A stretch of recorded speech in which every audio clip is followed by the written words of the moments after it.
গত পর্বে আমরা বিজনেস কার্ডের ফ্রন্ট পেজটি ডিজাইন করেছিলাম। এবার আমরা ব্যাক কভারটি ডিজাইন করব বা ব্যাক সাইডটি ডিজাইন করব। অবশ্যই ফ্রন্ট পেজের সাথে সামঞ্জস্য থাকতে হবে, এরকমভাবেই ব্যাক সাইডটি ডিজাইন করতে হবে। প্রথমে আমরা ব্যাকগ্রাউন্ডটি কপি করি। ব্যাকগ্রাউন্ডের সাথে ইচ্ছে করলে আমরা এই দুটি ডিজাইনও কপি করতে পারি। ব্যাকগ্রাউন্ড সিলেক্ট করি, তারপর শিফট চেপে আমি এগুলো, তারপর অল চেপে আমি এটা এখানে কপি করে নিয়ে আসি। ব্যাস, আমাদের ব্যাকগ্রাউন্ড হয়ে গেল এবং সাথে সাথে রেডি হলো। উপরটি আমরা পরে করছি। এরপর আমরা এই এলিমেন্টসগুলো নিয়ে আসি।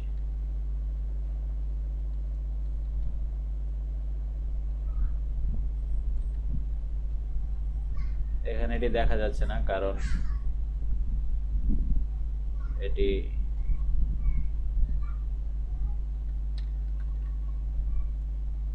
লেয়ারের একেবারে উপরে নিয়ে আসতে হবে, তারপরে দেখা যাবে।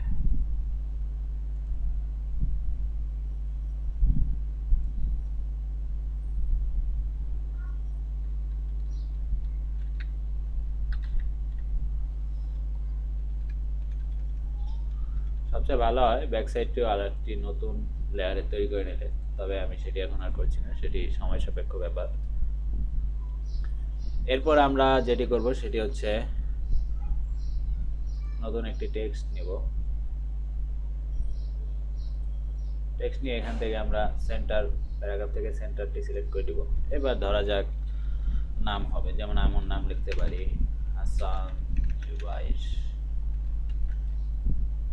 নামের সাইজ আমরা এখন বাড়িয়ে দিব, এখান থেকে রেগুলার, এবং ফন্ট হিসাবে জিওরজিয়া এই ফন্টটি ব্যবহার করছি।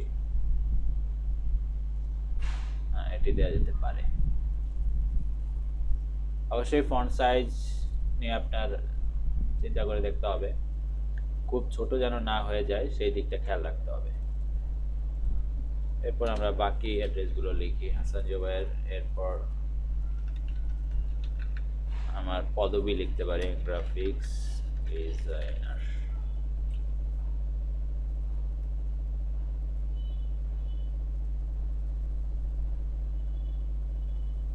এবার এটিকে আমরা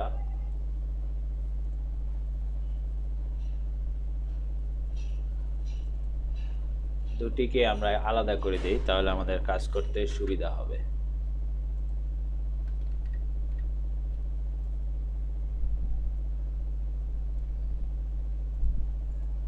এবার কালার চেঞ্জ করে দিই। উপরটি যদি এই কালার দেয়া থাকে, যেমন উপরটি আমরা সোয়াচ প্যানেল থেকে এই কালারটি চয়েস করলাম, এবং দ্বিতীয়টি আমরা ব্যালেন্স, কালার ব্যালেন্স ঠিক রাখার জন্য, অর্থাৎ এই খয়েরি এবং গোলাপি কালারের সংমিশ্রণ যেন সম্পূর্ণ ডিজাইনে থাকে, সেজন্য আমরা নিচের নামটি গোলাপি কালার সিলেক্ট করে দিতে পারি। তাহলে একটি সমন্বয় হলো। এবার আমরা এর নিচে আমরা আমাদের ঠিকানা, অ্যাড্রেস, মোবাইল অ্যাড্রেস ইত্যাদি দিব, মোবাইল নাম্বার। যেমন এখানে আমরা দিতে পারি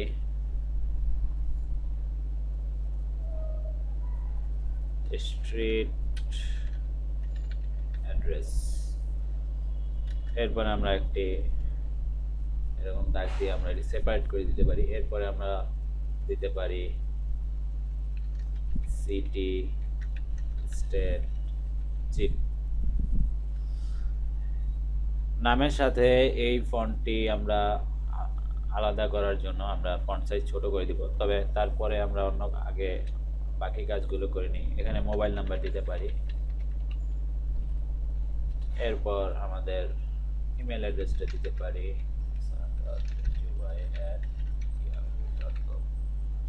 তারপরে ইচ্ছে করলে ওয়েবসাইট, আমার নিজের যে ওয়েবসাইট রয়েছে সেটিও আমরা দিতে পারি, hasanjubair.com।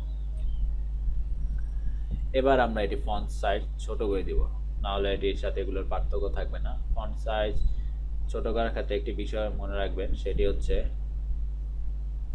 খুব বেশি ছোট করবেন না, 9 পয়েন্ট বা 8 পয়েন্টের নিচে ফন্ট সাইজ করবেন না, তাহলে বিজনেস কার্ডে লেখাগুলো পড়তে কষ্ট হয়ে যাবে।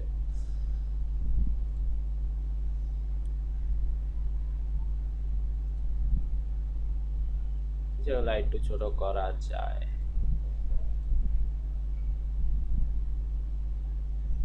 ঠিক আছে, এবার আমরা যে ইনফোগুলো রয়েছে সেটিকে আমরা একটু গুরুত্ব দিব, যেমন মোবাইল নাম্বারটি বোল্ড করে দিতে পারি। এরপর মাঝখানে স্পেসগুলো আমরা একটু কমিয়ে বাড়িয়ে দিতে পারি।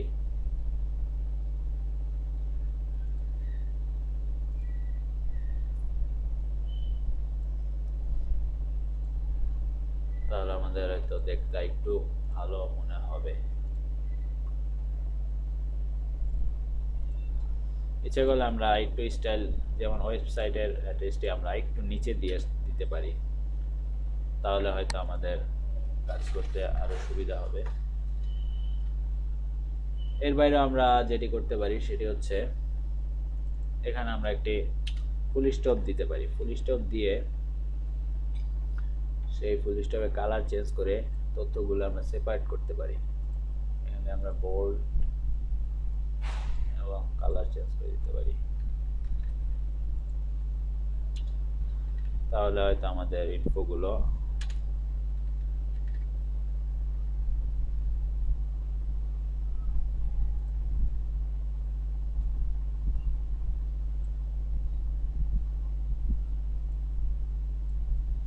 এখানে আমরা দেখতে পাচ্ছি বেশি স্পেস হয়ে গিয়েছে, তাই আমরা এটি এখন কমিয়ে দেব।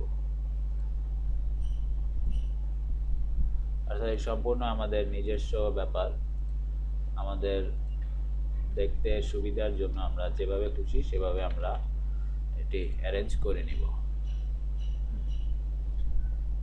আমার মনে হয় খুব সিম্পলের ভিতরে চমৎকার একটি শেপ দাঁড়িয়ে গিয়েছে বিজনেস কার্ড হিসেবে। একটি বিষয় মাথায় রাখবেন, সেটি হচ্ছে খুব বেশি ইনফো দেওয়ার দরকার নেই, যাতে কমপ্লেক্স না হয়।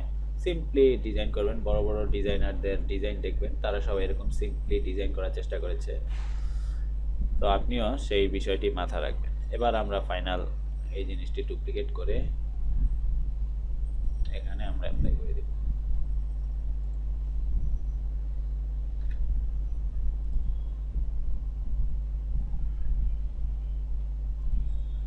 ব্যাস, হয়ে গেল আমাদের বিজনেস কার্ড। আশা করি আপনারা এই বিজনেস কার্ডটি কীভাবে ডিজাইন করেছি সেই সম্পর্কে পরিপূর্ণ ধারণা পেয়েছেন। মকআপ তৈরি করার পর ফাইনালি আমরা এরকম ইমেজ দেখতে পাই, যেটি খুব সিম্পলের ভিতরে চমৎকার একটি ডিজাইন। আশা করি আপনারা বুঝতে পেরেছেন। পরবর্তীতে আমরা আরও কিছু এরকম বিজনেস কার্ড ডিজাইন করব। ধন্যবাদ।